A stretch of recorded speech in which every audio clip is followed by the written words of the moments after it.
নমস্কাৰ মই সুশীল পাটৰে আপোনালোকক স্বাগতম জনাইছো ঈশান নিউজৰ এটা বিশেষ অনুষ্ঠান বিচাৰ্য প্ৰসংগ এই বিচাৰ্য প্ৰসংগত আমি ৰাজ্যৰ দেশৰ নাইবা বিশ্বৰ এটা বিশেষ বিষয় আমি ইয়াত সন্নিবিষ্ট কৰিম আৰু সেই বিষয়টোৰ ওপৰত আমি আলোচনা কৰিম তথ্য সহকাৰে বিষয়টো আমি ভুয়াই চোৱাৰ চেষ্টা চলাম কোনো পক্ষপাত আমি নলওঁ এই বিষয়টো কেন্দ্ৰ কৰি আৰু এই বিষয়টোক যিমান পাৰি আমি বিশ্লেষণ কৰাৰ কাৰণে আমি চেষ্টা চলাম এই অনুষ্ঠানৰ জৰিয়তে আৰু বিশ্লেষণ কৰিব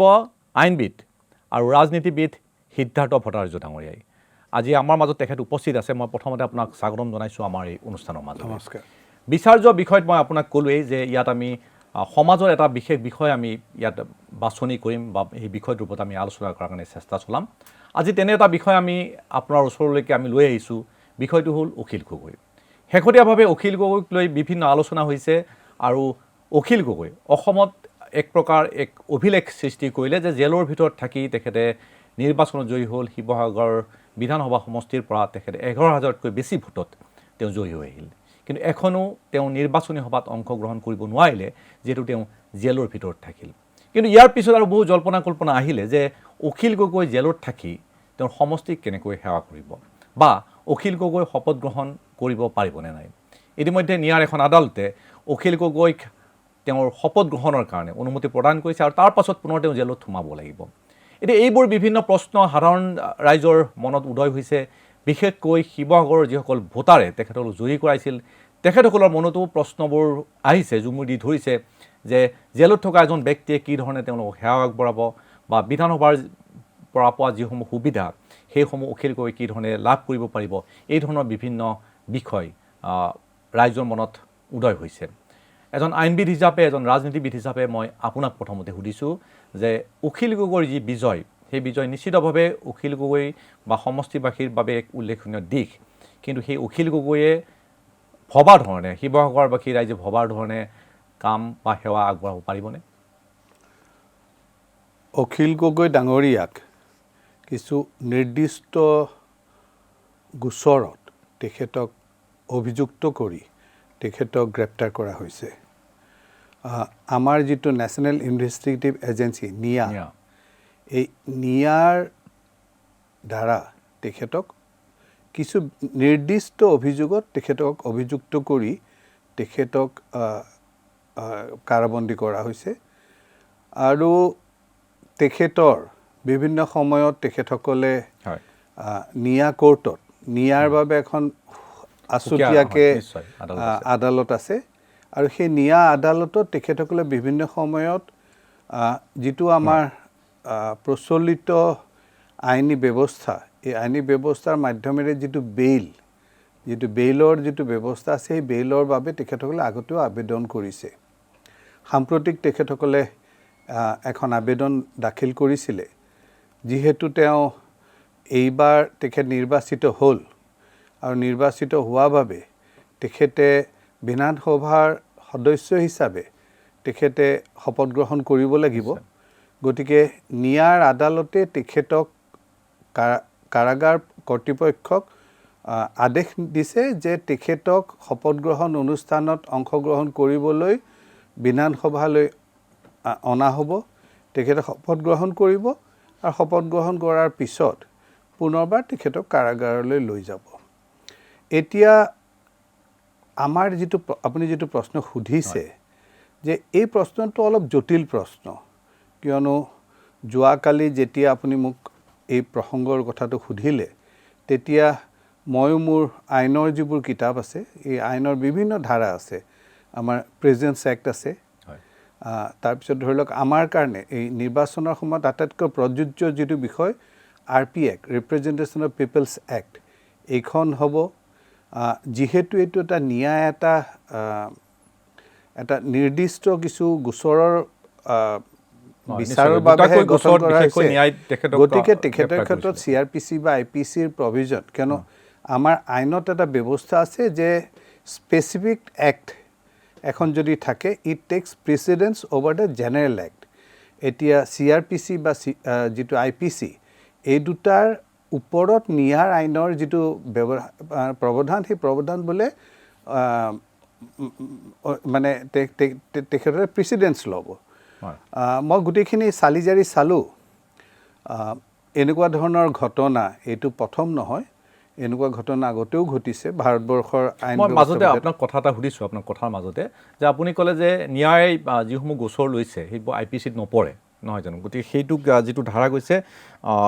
UAPPAA নেকি, যিটো মই পালোঁ যে unlawful activities prevention amendment act, সেই হিচাপে জনা যায় নেকি? এইটো হয় কি যে যিহেতু তেখেতৰ ন্যায় কিছু নিৰ্দিষ্ট ন্যায় যিখন আইন, এই ন্যায় আইনখনে নেশ্যনেল ইনভেষ্টিগেটিভ এজেঞ্চিক গঠন কৰোঁতে এই যিটো অনুষ্ঠান, এই অনুষ্ঠানটোৱে কি ধৰণৰ গোচৰবোৰৰ তেখেতসকলে ল'ব সেইটো নিৰ্দিষ্ট কৰি দিছে। দেশদ্ৰোহিতাৰ গোচৰ থাকে নিশ্চয়কৈ ইয়াত তেনেকুৱা ধৰণৰ আছে। মই ইমান গোৱাৰ ডিটেইলছত গ'লে যথেষ্ট দীঘলীয়া হ'ব। মই কৈছোঁ যে ভাৰতীয় দণ্ডবিধি আইন, এই ভাৰতীয় দণ্ডবিধি আইনৰ ওপৰঞ্চি হিচাপে কিন্তু ন্যায় আইনখন আহিছে। মই সেইকাৰণে কৈছোঁ যে জেনেৰেল এক্ট যিখন আছে, জেনেৰেল এক্টক তেখেতৰ আৰু তাৰ ওপৰতো মানে স্পেচিয়েলিটি যদি আছে, ছুপাৰ স্পেচিয়েলিটি মানে IPCৰ ওপৰত গৈ IPCৰ ওপৰত IPC যিখিনি আছে সেইখিনিতো আছেই, তাৰ ওপৰঞ্চি কিছু বিষয় লৈ পেলাই এই এক্টখন কৰা হৈছে। গতিকে তেখেতক অভিযুক্ত কৰা হৈছে। ইয়াতে আৰু এটা কথা ক'ব লাগিব, কিয়নো কালি মই ক'ৰবাত শুনিলোঁ যে লালু প্ৰসাদ যাদৱৰ লগত তেখেতৰ তুলনা কৰা হৈছে, কিন্তু দুটা বস্তু সম্পূৰ্ণ বেলেগ। লালু প্ৰসাদ অভিযুক্ত, তেখেতক এটা আইনী প্ৰক্ৰিয়াৰ শেষত তেখেতক দোষী সাব্যস্ত কৰা হৈছে, কিন্তু অখিল গগৈ দোষী সাব্যস্ত হোৱা নাই, তেখেত আণ্ডাৰ ট্ৰায়েল। গতিকে এই দুটা বিষয় কিন্তু সম্পূৰ্ণ বেলেগ। মই আপুনি প্ৰসংগটো উলিয়াইছে যে মই আৰু কথা এটা মই তাত সন্নিৱিষ্ট কৰিব বিচাৰিছোঁ, মই সুধিব বিচাৰিছোঁ যে ভাৰতৰ যি ন্যায় ব্যৱস্থা, সেই ন্যায় ব্যৱস্থাই সাধাৰণতে যিসকলৰ 2 বছৰতকৈ বেছি জেলত নাথাকে বা তাতকৈ কম সময় থাকে, আপুনি যিটো ক'লে যে দোষী সাব্যস্ত হোৱা নাই কিন্তু তেওঁৰ বিচাৰ চলি আছে, গতিকে অখিল গগৈ যদি মই ভুল হোৱা নাই তেনেহ'লে 2019 চনৰ 14 ডিচেম্বৰত তেখেতক গ্ৰেপ্তাৰ কৰিছিল, গতিকে 2 বছৰ তেখেতৰ হোৱা নাই। গতিকে 2 বছৰ তলত হ'লে তেখেতসকলে নিৰ্বাচন খেলিব পাৰে, আৰু 2 বছৰতকৈ যদি বেছি হয় তেতিয়া নিশ্চয় আমাৰ আইনী ব্যৱস্থাই তেখেতক নিৰ্বাচন খেলাৰ অনুমতি নিদিয়ে, বা আমাৰ যি ইলেকশ্যন কমিশ্যন আছে তেখেতসকলে নিৰ্বাচন খেলাৰ অনুমতি নিদিয়ে। এইটো মই নাভাবোঁ যে এই ক্ষেত্ৰত প্ৰযোজ্য হ'ব, কিয়নো আইনী প্ৰক্ৰিয়াত যদি বিপক্ষই মানে চৰকাৰে ধৰি লওক কোনোবা এজন মানুহক এৰেষ্ট কৰিছে, তেওঁলোকে নিবিচাৰে যে এই মানুহজনে নিৰ্বাচন খেলক, গতিকে তেতিয়াহ'লে গোটেই প্ৰক্ৰিয়াটো তেখেতসকলে লেহেমীয়া কৰিব। 2 বছৰ লেহেমীয়া কৰি যদি 2 বছৰ পাৰ কৰাই দিব পাৰে, এইটো হ'লে তেতিয়াহ'লে আমাৰ ভাৰতীয় সংবিধানত আমাৰ যিটো মৌলিক অধিকাৰ দিছে, বিশেষকৈ অনুচ্ছেদ 21ত, সেইটোক তেখেতসকলক এইটো আপোনাৰ অনুচ্ছেদ 21ৰ যিটো 4, এইটো তেতিয়াহ'লে খৰ্ব কৰা হ'ব। পাৰ্চনেল লিবাৰ্টি উইথ ডিউ সেইটো লিখা হৈছে যে মানে আইনৰ যিটো ব্যৱধান আছে, প্ৰাৱধানৰ মাজত যদি তেখেতক কৰা হয়, যদি এইটো কৰা হয় তেতিয়াহ'লে এইটো হ'ব। গতিকে এই ক্ষেত্ৰত সেইটো প্ৰযোজ্য নহ'ব এইকাৰণে যে তাত যিজন অভিযুক্তৰ দুখ কি?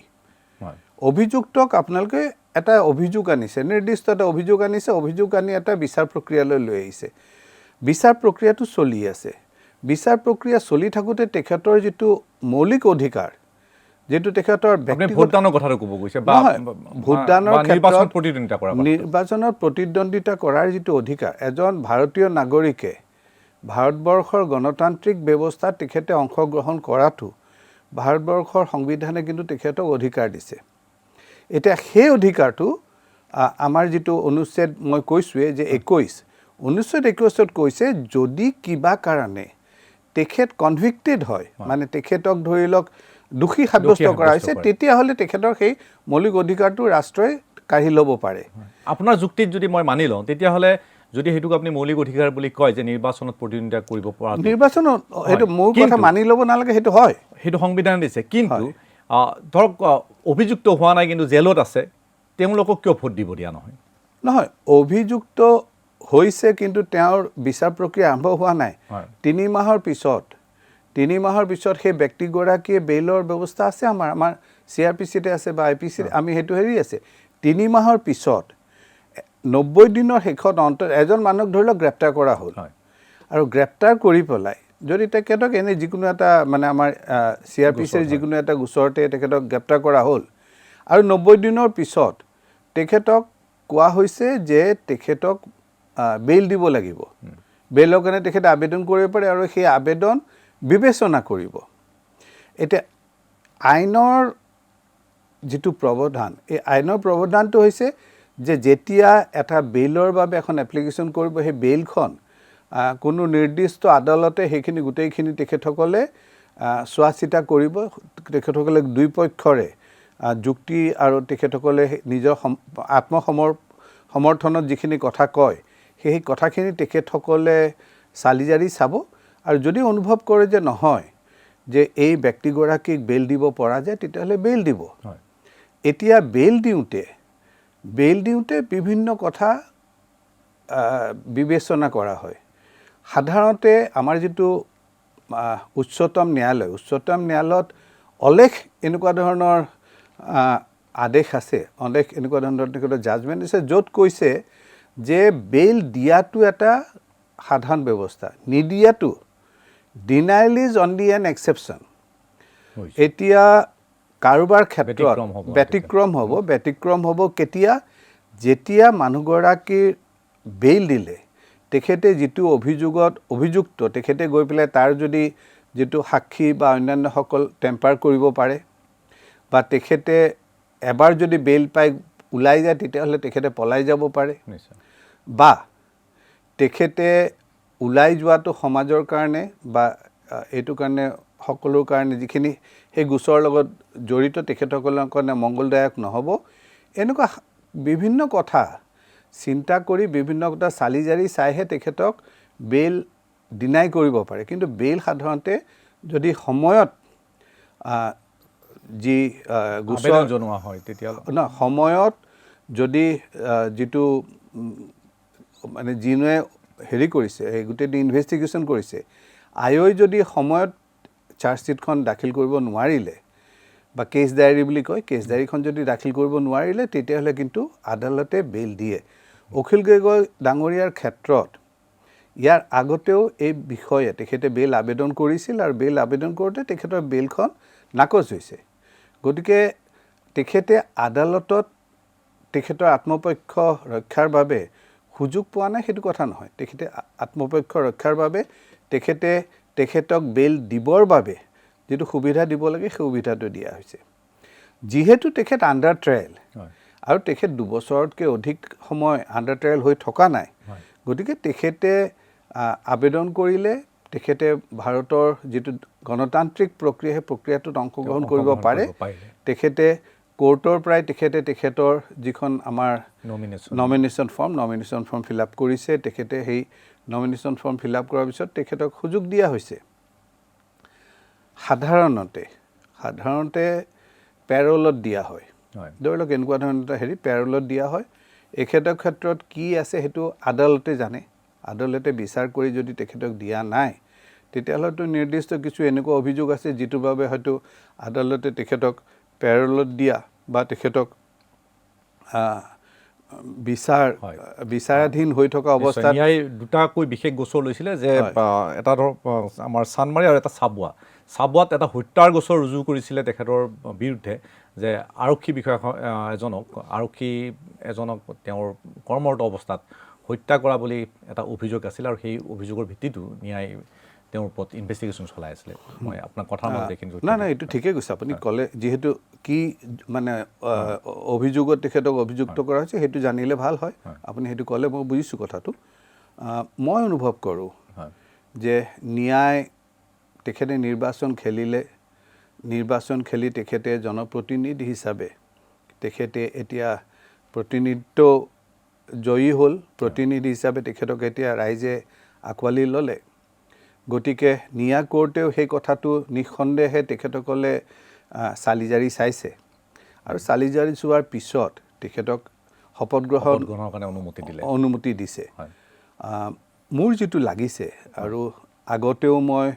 এনেকুৱা ধৰণৰ ক্ষেত্ৰত বিভিন্ন যিবোৰ আদালত থাকে এই আদালতবোৰে সাধাৰণতে যি এটা স্থিতি লয় এই গোটেইখিনি দেখি মোৰ এনেকুৱা লাগিছে হয়তো তেখেতক এটা সময়ত তেখেতসকলে পেৰল দিব পেৰল দিব এইকাৰণেই যে আপোনাৰ বেইল ডিনাই কৰা এটা মেজৰ মানে কাৰণ হৈছে যে অভিযুক্তজনক যদি বেইল দিয়া হয় তেতিয়াহ'লে পলাই যাব পাৰে যিহেতু তেখেতে এতিয়া সেই শংকাটো আজি ধৰি লওক জনপ্ৰতিনিধি হিচাপে ক্ষীণ হ'ল গতিকে মই ভাবোঁ যে এটা সময়ত হয়তো তেখেতক পেৰল দিব পাৰে মই এতিয়াও কৈছোঁ যে সেইটো কিন্তু সম্পূৰ্ণ আদালতৰ ওপৰত নিৰ্ভৰ কৰিব মই কথাৰ মাজতে মোৰ খুদুৱাই থকা কথা মই আপোনাক সুধিব বিচাৰিছোঁ যে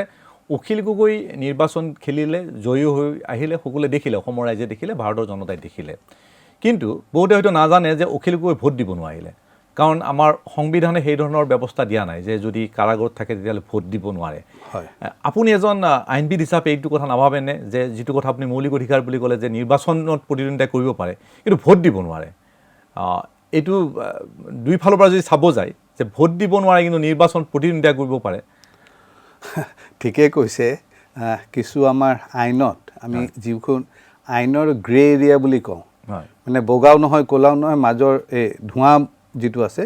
আপুনি যিটো প্ৰসংগ উত্থাপন কৰিলে this is a grey area মই ভাবোঁ যে এই এটা প্ৰসংগ এই প্ৰসংগটো যিটো হয়তো আমাৰ উচ্চতম ন্যায়ালয়লৈ লৈ যোৱাৰ প্ৰয়োজন আছে আৰু এই সংকটত উচ্চতম ন্যায়ালয়ৰ নিৰ্দেশনা এটাৰ প্ৰয়োজন আছে এতিয়ালৈকে কিন্তু কালি মই কৈছোঁ ময়ো কালি ইণ্টাৰনেটত বহুত চালোঁ এই বিষয়টো আপুনি সোধা প্ৰসংগতে দেখিছোঁ কিন্তু এতিয়ালৈকে সুস্পষ্টভাৱে কিন্তু ক'তো নাই বিভিন্ন এনেকুৱা ধৰণৰ গোচৰ আহিছে কিন্তু একেবাৰে সুস্পষ্টভাৱে কিয়নো তেখেতক পোষ্টেল বেলতো দিব পাৰিলে নিশ্চয় পোষ্টেল বেলত দিয়া নিজেও এই বিষয়ে ইণ্টাৰনেটত দুই এখন দেশৰ মই উদাহৰণ চালোঁ কানাডা বা বিভিন্ন দেশত তেওঁলোকক পোষ্টেল বেলত দিয়া হয় বা ইণ্টাৰনেটৰ জৰিয়তে তেওঁলোকে ভোট প্ৰদান কৰিব পাৰে কিন্তু ভাৰতত সেইটো ব্যৱস্থা নাই ভাৰতবৰ্ষত ইণ্টাৰনেটৰ যিটো ভোটিং সেইটো এতিয়ালৈকে হোৱা নাই কিন্তু পোষ্টেল বেলটৰ ব্যৱস্থা আছে আমাৰ যিসকল কৰ্মচাৰী কৰ্মৰত হৈ থাকে কৰ্মৰত যিসকল কৰ্মচাৰী যিসকলে ভোট মানে চৰকাৰী কামত ব্যস্ত থকাৰ বাবে তেখেতসকলে ভোট দিব আহিব নোৱাৰিব বা এনেকুৱা ব্যক্তি যিসকলে বাৰ্ধক্যৰ কাৰণে হওক বা অন্যান্য শাৰীৰিক অসুস্থতাৰ বাবে তেখেতসকলে ভোট কেন্দ্ৰলৈ আহিব নোৱাৰিব তেখেতসকলৰ বাবে আজি পোষ্টেলৰ ব্যৱস্থা কৰা হৈছে পোষ্টেল ব্যৱস্থা গতিকে এইটো এটা এৰিয়া মই যিটো ভাবোঁ যে এই ক্ষেত্ৰত এটা পুনৰ নিৰীক্ষণৰ কিন্তু প্ৰয়োজন আছে নিশ্চয় আজি অখিল গগৈৰ যেতিয়া প্ৰসংগ উত্থাপন হৈছে সকলোৱে কৈছে যে অসমত মই প্ৰথমতে কৈছোঁ যে অখিল গগৈৰ যেতিয়া মই বিষয়টো আনিছিলোঁ মই আপোনাক কৈছোঁৱে যে অসমত এটা অভিলেখ কৰা বুলি কোৱা হৈছিলে বা আমিও কৈছোঁ যে জেলৰ ভিতৰৰ পৰা জয়ী হোৱা অখিল গগৈ প্ৰথম বুলি ইতিমধ্যে চিহ্নিত হৈছে কিন্তু ভাৰতবৰ্ষত তেনেকুৱা উদাহৰণ আছে বিশেষকৈ জৰ্জ ফাৰ্ণাণ্ডেজ মই যদি ভুল হোৱা নাই 1977 যেতিয়া ইন্দিৰা গান্ধীয়ে যেতিয়া এই ঘোষণা কৰিছিলে হয় সেই সময়ত তেখেত জেলত আছিলে আৰু জেলত থাকোঁতে আমাৰ প্ৰয়াত মন্ত্ৰী সুষমা স্বৰাজৰ তেখেতৰ পুতি স্বৰাজ কৌশল তেখেতে ৰাজ্যপাল আছিলে মিজোৰামৰ খুব সম্ভৱ ৰাজ্যপাল আছিলে তেখেতে জৰ্জ ফাৰ্ণাণ্ডেজৰ হৈ তেখেতে মনোনয়ন পত্ৰ দাখিল কৰিছিলে আৰু অভিলেখ সংখ্যক ভোটত জৰ্জ ফাৰ্ণাণ্ডেজ জয়ী হৈ আহিছিলে ভগলপুৰৰ পৰা হয় বিহাৰৰ ভগলপুৰৰ পৰা তেখেতে জয়ী হৈছিলে প্ৰায় 3 লাখ ভোটৰ ব্যৱধানত বৃহৎ সংখ্যক ভোটত জয়ী হৈছিলে আৰু মই যেতিয়া সেই গোটেই বিষয়টো পঢ়িলোঁ তেতিয়া দেখিলোঁ যে নিশ্চিতভাৱে অখিল গগৈ যিধৰণে জেলৰ পৰা তেওঁ নিৰ্বাচন অংশ ল'ব নোৱাৰিলে ভোটত একেদৰে জৰ্জ ফাৰ্ণাণ্ডেজৰ হৈ একমাত্ৰ তেওঁৰ ভনীয়েকে মাত্ৰ 2-এখন সভাত তেওঁ ভাষণ প্ৰদান কৰিছিলে যিধৰণে অখিল গগৈৰ মাতৃয়ে ভাষণ প্ৰদান কৰিছিলে তেনেকৈ জয়ী হৈ আহিলে গতিকে উদাহৰণ আছে মই সেই প্ৰসংগতে আনিব বিচাৰিছোঁ যে আপোনাৰ পিতৃ গৌৰীশংকৰ ভট্টাচাৰ্য তেখেতো জেলত আছিলে আৰু তেখেতো আমি যিমানো জানো তেখেতো জেলত থাকি নিৰ্বাচন খেলাৰ কাৰণে তেখেতে মনোনয়ন কৰিছিলে সেই বিষয়ে মই কিছু জানিব বিচাৰিছোঁ আপোনাৰ পৰা মই তেতিয়া জন্মা নাছিলোঁ হয় মোৰ পিতৃ 1952 চনত মোৰ পিতৃক অসম চৰকাৰে তেখেতক তেজপুৰ জেলত কাৰাবন্দী কৰি থৈছিলে আৰু তেখেত কাৰাবন্দী হৈ থাকোঁতে তেখেতে গুৱাহাটীৰ পৰা মই আজি যিটো হৈছোঁ এই 4টা গুৱাহাটীৰ অবিভক্ত গুৱাহাটী কিন্তু এটা সমষ্টি আছিল আমি আজি দিছপুৰ পূব গুৱাহাটী পশ্চিম গুৱাহাটী জালুকবাৰী আৰু বকুৰ অঞ্চল এটাও এই গোটেইবোৰ কিন্তু এটা সমষ্টি আছিল 1952ত তেখেত তেতিয়া তেজপুৰ কাৰাগাৰত তেখেত বন্দী হৈ আছিল তেখেতৰ যেতিয়া নমিনেশ্যন দিবৰ সময় হ'ল তেতিয়া আপোনালোকৰ বহুতৰে মনত আছে চাগে বৰদা শৰ্মা বুলি এগৰাকী ব্যক্তি তেখেতে গুৱাহাটী বিশ্ববিদ্যালয়ত পৰৱৰ্তী সময়ত তেখেতৰ কেণ্টিনখন চলাইছিল আন্দোলনৰ সময়তো তেখেতৰ কেণ্টিনখন আছিল বৰদা শৰ্মাৰ কেণ্টিন বুলি ক'লে অসম আন্দোলনত জড়িত সকলো মানুহেই জানে এই তেখেতে মোৰ পিতৃদেৱৰ যিটো হস্তাক্ষৰ এইটো তেখেতে তেজপুৰ জেলত গৈ লৈ আহিছিলে কিন্তু নিৰ্বাচনৰ আৰু মোৰ মাতৃয়ে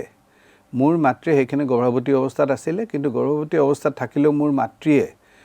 মোৰ পিতৃৰ হৈ পেলাই তেখেতে গোটেইখন তেখেতে কেম্পেইন কৰিছিলে আৰু চৰকাৰে নিৰ্বাচনৰ বাবে 2 দিন নে 3 দিন থাকোঁতে তেখেতক মুক্তি কৰি দিছিলে গতিকে গোটেই নিৰ্বাচনী প্ৰচাৰ প্ৰক্ৰিয়াটোত কিন্তু তেখেতে অংশগ্ৰহণ কৰিব পৰা নাছিলে শেষ মুহূৰ্তত তেখেতে অংশ ল'ব পাৰিলে শেষ মুহূৰ্তত মই কৈছোঁ যে তেখেতক মানে শেষ মুহূৰ্তত প্ৰচাৰ অভিযানৰ সময়ত কিন্তু তেখেতক আঁতৰাই ৰখা হ'ল শেষ মুহূৰ্তত তেখেতক মুকলি কৰি দিয়া হৈছে আৰু তেখেতে মুকলি হৈ পেলাই নিৰ্বাচনৰ দিনাখন তেখেত কিন্তু কাৰাবন্দী হৈ নাছিলে কিন্তু কাৰ্যত চাবলৈ গ'লে তেখেতে কিন্তু কাৰাগাৰৰ পৰা নিৰ্বাচন কৰিছে হয় তেখেতে কি গোচৰত বন্দী কৰা হৈছিলে তেতিয়া তেখেতকো এনেকুৱাই তেতিয়া 1952ত মোৰ পিতৃ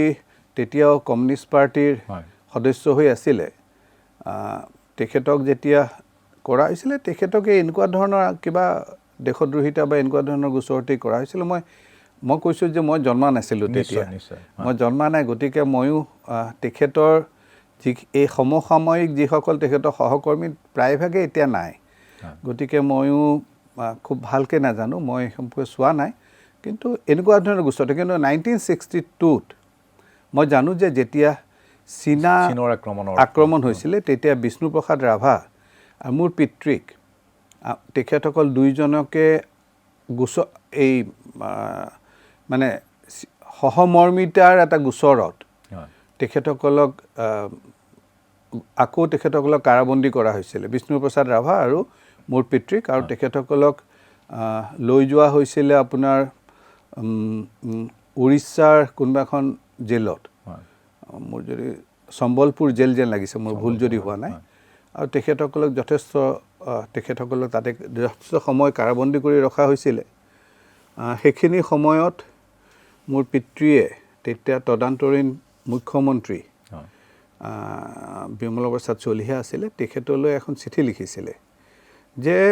জীৱনত মই বহুবাৰ কাৰাবন্দী হৈছোঁ বিভিন্ন কাৰণত বন্দী হৈছোঁ ব্ৰিটিছৰ দিনৰ পৰা স্বাধীনোত্তৰ সময়তো মোক কাৰাবন্দী কৰা হৈছে কিন্তু এইবাৰ যিটো গোচৰত মোক কাৰাবন্দী কৰা হৈছে সেইটো কৰা হৈছিলে দেশদ্ৰোহিতাৰ মানে কৈছে যে আপোনালোকে চীনক সমৰ্থন কৰে ক'লে এইটোহে মোক অত্যন্ত মৰ্মাহত কৰিছে নিশ্চয় সেই সময়ত বিশেষকৈ যেতিয়া চীনৰ আক্ৰমণ হৈছিলে তেনেকুৱা বহু ঘটনা আছে যে আমাৰ ইয়াতো যেতিয়া চাহ বাগানৰ কামৰ কাৰণে চীনৰ লোক আহিছিল বিশেষকৈ মাকুমত যিসকল লোক আছিলে সেইসকলক যদিও অসমৰ সৈতে তেওঁলোকে হাৰিমুজি মিলি গৈছিল সেইসকল লোকক সন্দেহ কৰা হৈছিল মই প্ৰসংগটো শেষ কৰি লওঁ কিন্তু এইটো এটা প্ৰসংগ যিটো হয়তো কেতিয়াও ৰাজহুৱাকৈ বৰ চৰ্চিত হোৱা নাই তেতিয়া তেখেতে লিখিলে যে মোক এইটোৱে আটাইতকৈ ব্যথিত কৰিছে বিষ্ণুপ্ৰসাদ ৰাভা আৰু মোৰ দেউতা তেখেতসকল তেতিয়া সম্বলপুৰ জেলত কাৰাবন্দী হৈ আছিল বিমল প্ৰসাদ চলিহাই বিশেষ এগৰাকী ব্যক্তিক সম্বলপুৰলৈ প্ৰেৰণ কৰিছিলে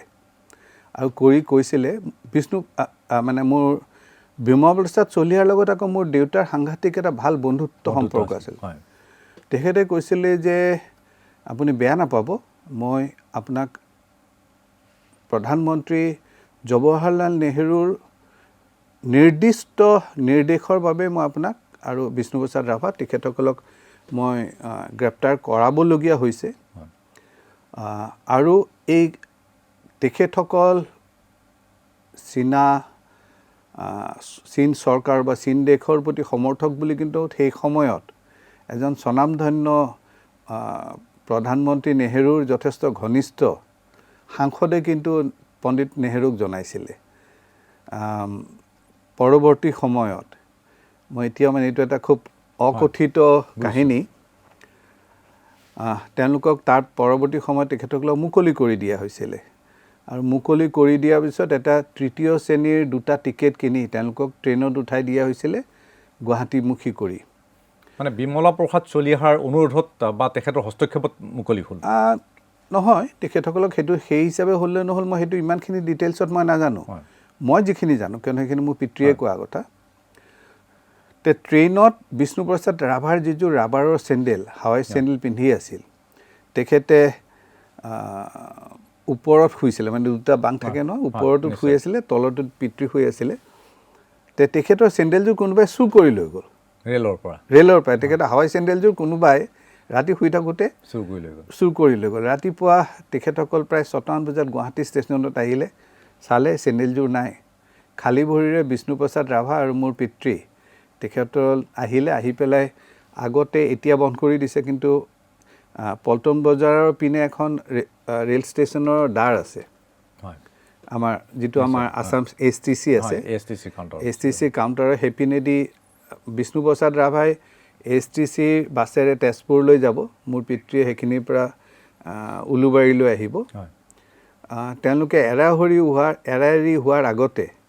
বিষ্ণুপ্ৰসাদ ৰাভা আৰু মোৰ পিতৃৰ মাজত এটা সাংঘাতিক বন্ধুত্বতা আছিলে তে বিষ্ণুপ্ৰসাদে বা ডাঙৰ দীঘল শকত আবত মানুহ ময়ো সৰুতে দেখিছোঁ তেখেতক মাতটো একদম গলগলীয়া মাত তেখেতে পিতৃক সাৱটি ধৰিলে কৰে মিতা বুলি কৈছিলে যে মিতা আমাৰ প্ৰতি হোৱা অন্যায়টো কিন্তু পাহৰি নাযাবা তাৰপিছত আৰু ইতিহাস আছে সেইটো তেখেতসকলেও পাহৰা নাছিলে সেইটো এটা অন্য এটা অধ্যায় কিন্তু মই আজি এই প্ৰসংগত এইটো এটা নজনা প্ৰসংগ গৌৰীশংকৰ ভট্টাচাৰ্য সকলে জানে কিন্তু এই ধৰণৰ অধ্যায়বোৰ মানুহে নাজানিছিলে আজি আপুনি যিটো কথা ক'লে যে প্ৰয়াত মুখ্যমন্ত্ৰী বিমলা প্ৰসাদ চলিহাইও বিশেষ দূত পঠাইছিলে তেখেত মানে তেখেতেও সাহস কৰা নাছিলে যে প্ৰধানমন্ত্ৰী যেতিয়া জাপি দিছিলে এইটো এটা বিশেষ বাধা আছিলে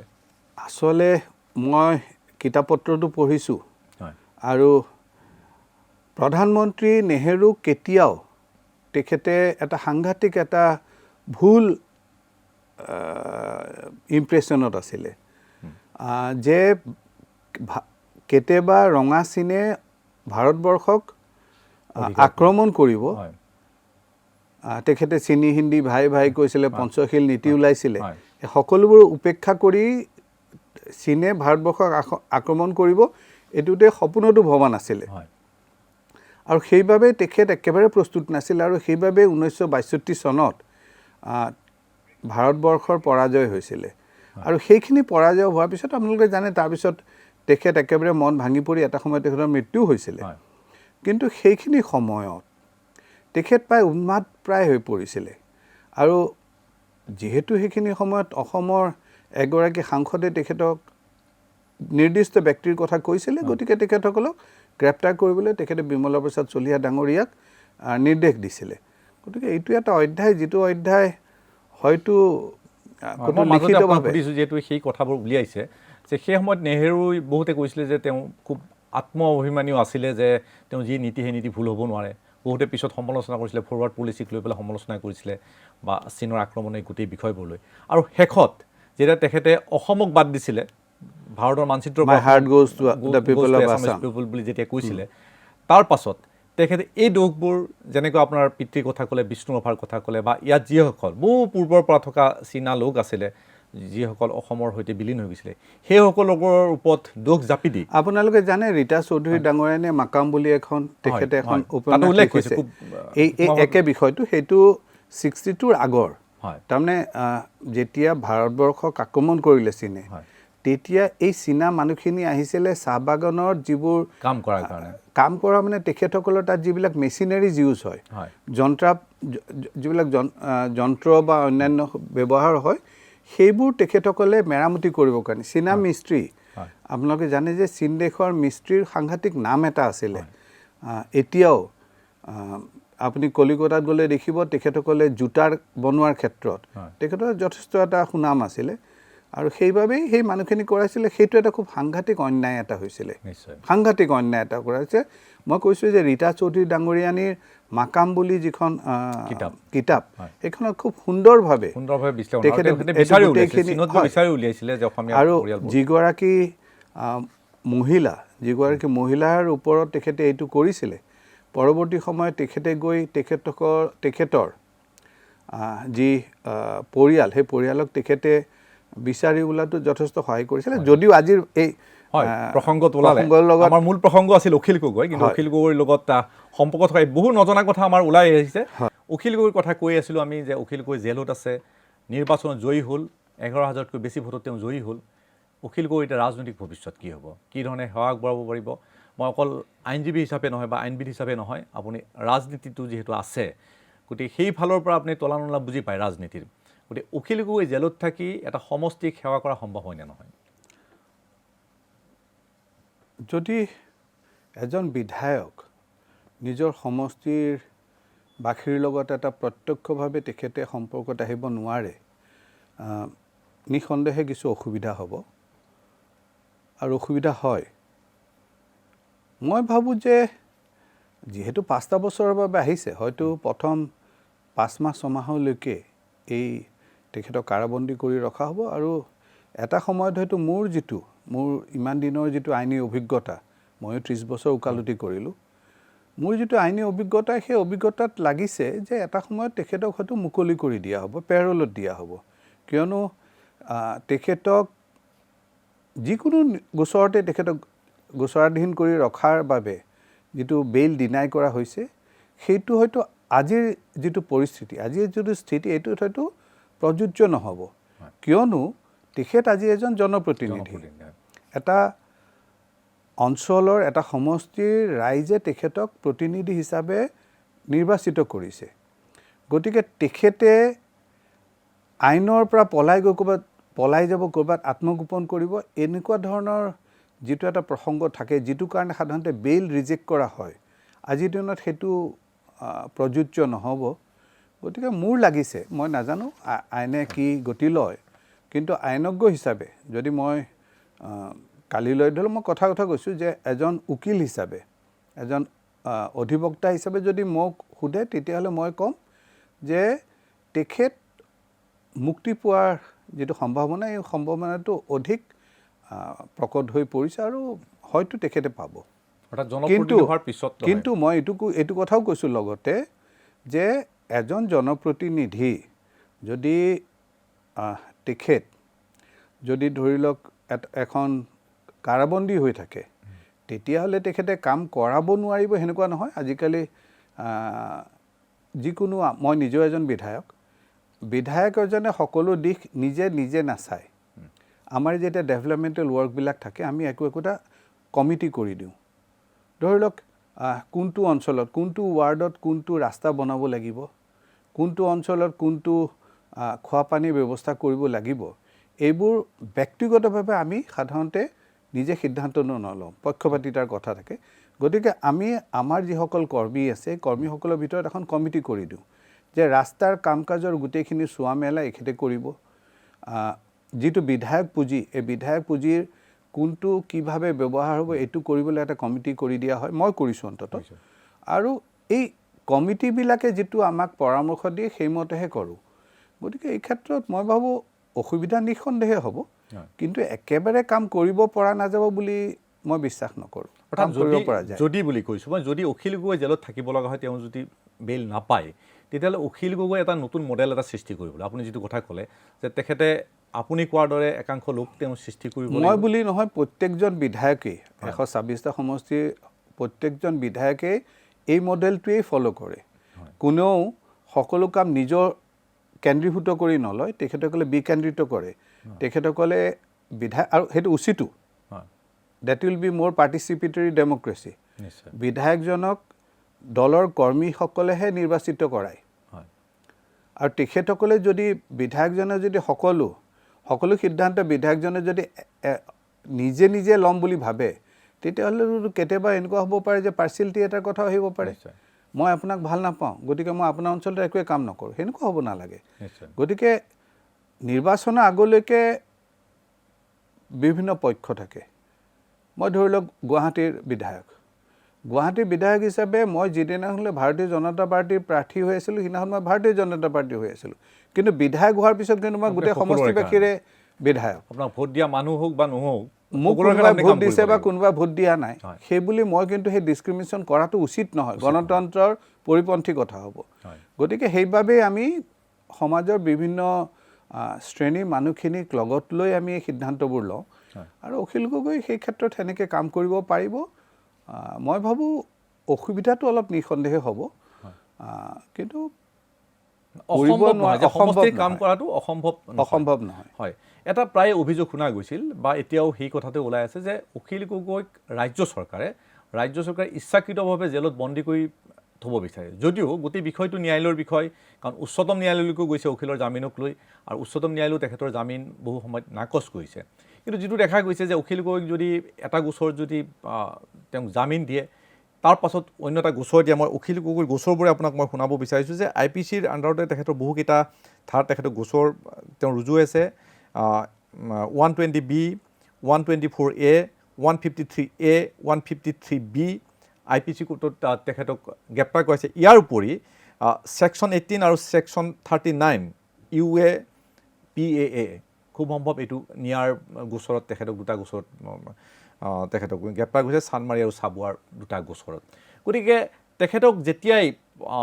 দেখা যায় যে তেখেতক যেতিয়া জামিনত মুক্তি দিয়াৰ কথা আহে বা তেখেতক বেইল পোৱাৰ কথা আহে, তেতিয়াই ৰাজ্য চৰকাৰে এটা গোচৰ তেওঁৰ ওপৰত জাপি দিয়ে আৰু আদালতত সেইটোৰ ওপৰত বিচাৰ চলি থাকে।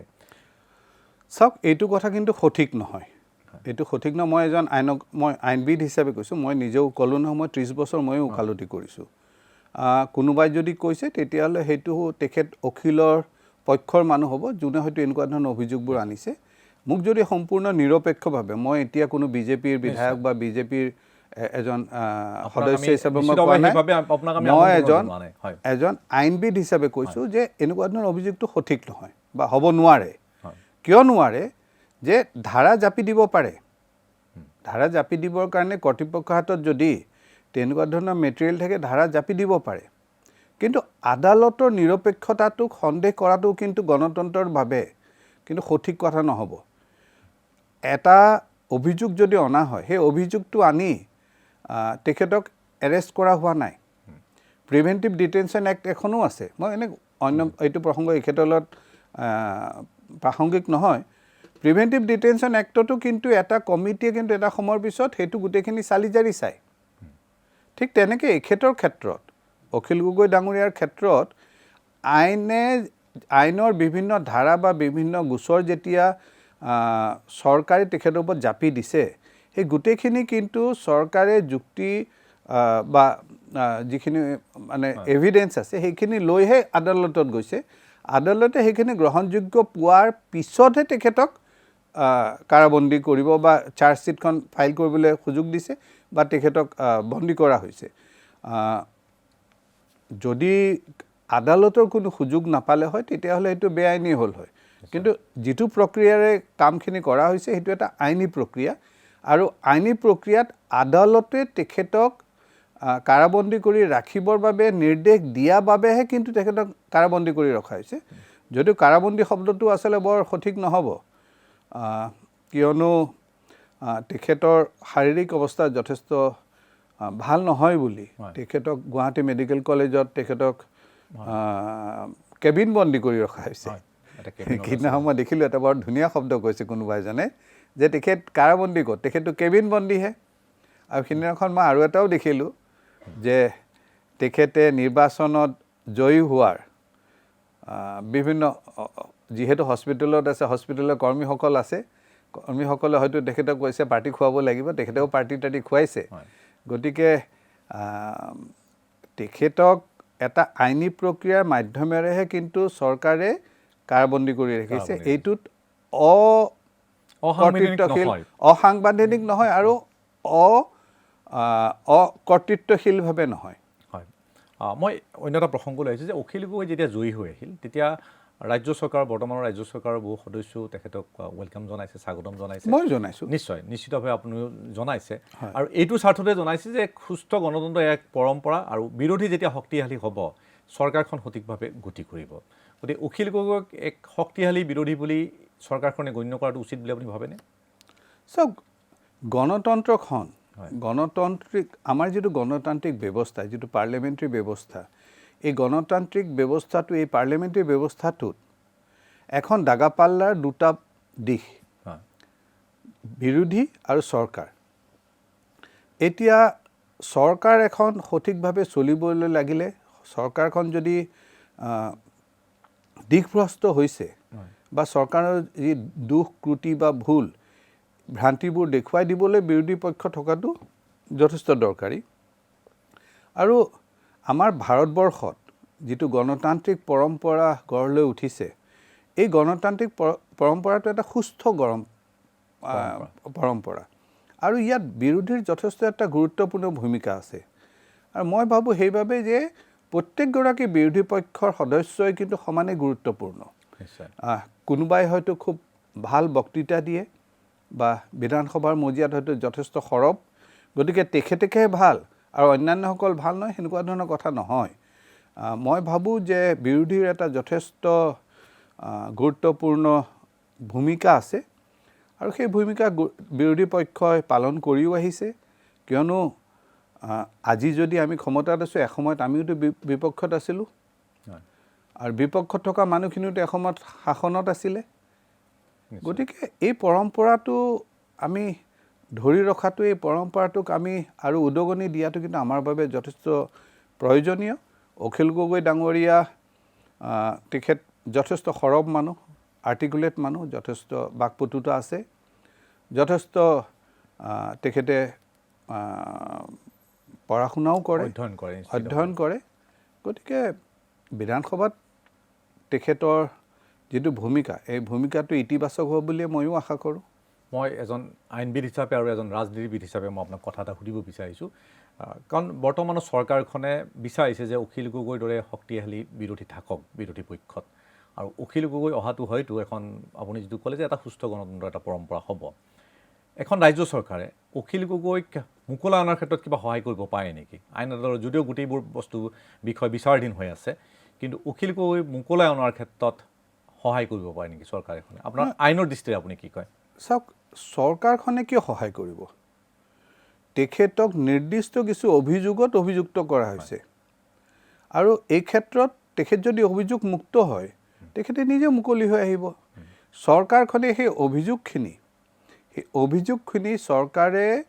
বা চৰকাৰী এটা অনুষ্ঠানে নিৰ্দিষ্ট কিছু সাক্ষ্য প্ৰমাণৰ ওপৰতহে কৰিছে। কিন্তু এইটো নহয় যে এই ক্ষেত্ৰত চৰকাৰ এখনে তেনেকুৱা ধৰণৰ সহায় কৰাৰ দৃষ্টান্ত নাই। আমাৰ সশস্ত্ৰ সংগ্ৰামৰ লগত জড়িত যথেষ্ট ব্যক্তিৰ ক্ষেত্ৰত বহুতো সময়ত গোচৰবোৰ উঠাই লোৱা হৈছিলে। 1993-94 মান হ'ব, মই পাহৰিলোঁ। মই তেতিয়া আমাৰ প্ৰয়াত অচ্যুত শংকৰ ভট্টাচাৰ্যৰ লগত মই তেখেতৰ আইনী সহযোগী হিচাপে আছিলোঁ। মোৰ ভাতৃ আছিলে মূলতঃ।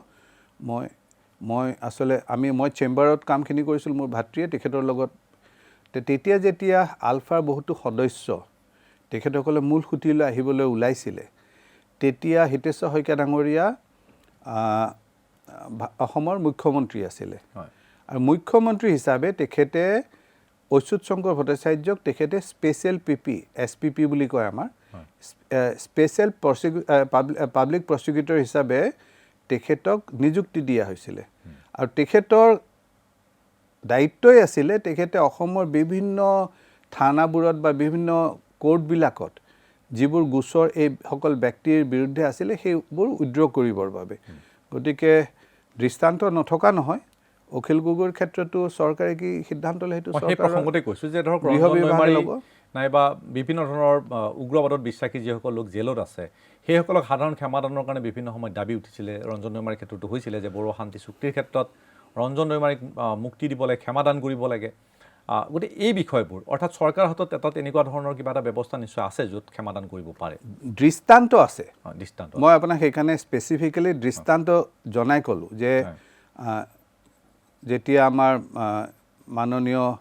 এতিয়া প্ৰয়াত হিতেশ্বৰ শইকীয়া ডাঙৰীয়াই যেতিয়া যিসকল আলফা সংযুক্ত মুক্তি বাহিনীৰ যিসকল সদস্য তেখেতসকলক মূল সুঁতিলৈ আনিব খুজিছিলে, তেতিয়া তেখেতসকলক এনেকুৱা গোচৰ উঠাই লোৱাৰ দৃষ্টান্ত আছে। অকল এইটোৱে নহয়, অন্যান্য ক্ষেত্ৰতো আছে। এইটো এটা সিদ্ধান্ত যিটো আমাৰ চৰকাৰৰ গৃহ বিভাগ বা চৰকাৰী কৰ্তৃপক্ষই ল'ব। এই ক্ষেত্ৰত তেখেতসকলে কি দৃষ্টিভংগী লয় সেইটো তেখেতসকলৰ ওপৰত নিৰ্ভৰ কৰিব। হয়, নিশ্চিতভাৱে অখিল গগৈ এটা কথা ক'ব পাৰি যে তেওঁৰ ৰাজনৈতিক ভৱিষ্যত বহু ক্ষেত্ৰত চৰকাৰৰ ওপৰতো নিৰ্ভৰ কৰিব বা তেখেতৰ যি আইন আদালতৰ যিসমূহ গোচৰ চলি আছে সেইটোৰ ওপৰতো নিশ্চিতভাৱে প্ৰভাৱ পৰিবই। আৰু দ্বিতীয় কথা, যদি অখিল গগৈ জেলত থাকিব লগা হয়, যদিও সাময়িকভাৱে তেখেতক বেইল দিছে, শপত গ্ৰহণটো তেখেতৰ শপত গ্ৰহণত উপস্থিত থাকিবলৈহে বেইল দিছে। শপত গ্ৰহণৰ কাৰণে আকৌ তেখেত তাৰপিছত শপত গ্ৰহণ কৰি তেখেত আকৌ পুনৰবাৰ কাৰাগাৰলৈ যাব লাগিব। কিন্তু আপুনি কোৱাৰ দৰে তেওঁ জেলত থাকিলেও সমষ্টিবাসীৰ উন্নতি কৰিব পাৰিব বা তেখেতৰ মই ক'লোৱেই যে আজি আমাৰ যিটো ব্যৱস্থা আছে এই ব্যৱস্থাৰে তেখেতে প্ৰতিনিধিৰ মাৰফত বা কিয়নো তেখেতে যেনেকৈ ইলেকশ্যনটো খেলিলে, ইলেকশ্যন খেলোঁতেওতো তেখেত প্ৰচাৰত অহা নাছিলে। গতিকে প্ৰচাৰত নহাকৈ যদি জনসাধাৰণৰ ওচৰলৈ যাব পাৰিছে, সেই যিসকল ব্যক্তিয়ে তেখেতৰ হৈ কাম কৰিছিলে বা প্ৰচাৰ অভিযান কৰিছিলে তেখেতসকলে জনসাধাৰণৰ বিভিন্ন অভিযোগ বা জনসাধাৰণৰ যিবোৰ প্ৰয়োজন সেইবোৰ তেখেতসকলে বিধায়কৰ দৃষ্টিগোচৰ কৰিব পাৰে আৰু সেই ক্ষেত্ৰত তেখেতসকলে বিধায়কৰ হতুৱাই এটা সিদ্ধান্ত ল'ব পাৰে আৰু সেইটো ল'ব। কিন্তু তথাপিতো মই কৈছোঁৱেই যে বিধায়কগৰাকী সুশৰীৰে সমষ্টিত উপস্থিত থকাটোৱেই কিন্তু সমষ্টিবাসীৰ বাবে এটা যথেষ্ট আশাব্যঞ্জক কথা। আৰু বিভিন্ন সমস্যাৰ আজিও তেখেতে মানে ৰিম'ট কণ্ট্ৰলেৰে আপুনি এটা সমষ্টি কণ্ট্ৰল কৰিব পাৰে। সেইটো কৰা নহয় বা নকৰে নহয়। আমাৰ বহুতো বিধায়কে হয়তো সেইটোৱে কৰে, গুৱাহাটীতে বহি থাকে কিন্তু সমষ্টিত কাম কাজটো চলি আছে। কিন্তু সকলো ক্ষেত্ৰতে ৰিম'ট কণ্ট্ৰলে সেই দূৰত্ব অতিক্ৰম কৰি গৈ ৰাইজৰ ওচৰত পায় নে নাপায় সেইটোৱে কৈছোঁ মই, যে সেইটো হয়নে নহয় সেইটো সময়ত ক'ব। কিন্তু অসুবিধা নিঃসন্দেহে থাকে, অসুবিধা এটা নিশ্চিতভাৱে থাকিব। আৰু কাৰণ তেখেতে থাকিব বিৰোধীৰ আসনত। গতিকে বিৰোধীৰ বিধায়ক এজনে নিজৰ সমষ্টিবাসীক তুলি ধৰাৰ কাৰণে বিধানসভাখন এখন উপযুক্ত প্লেটফৰ্ম। আৰু বিধানসভাৰ যেতিয়া অধিৱেশন হ'ব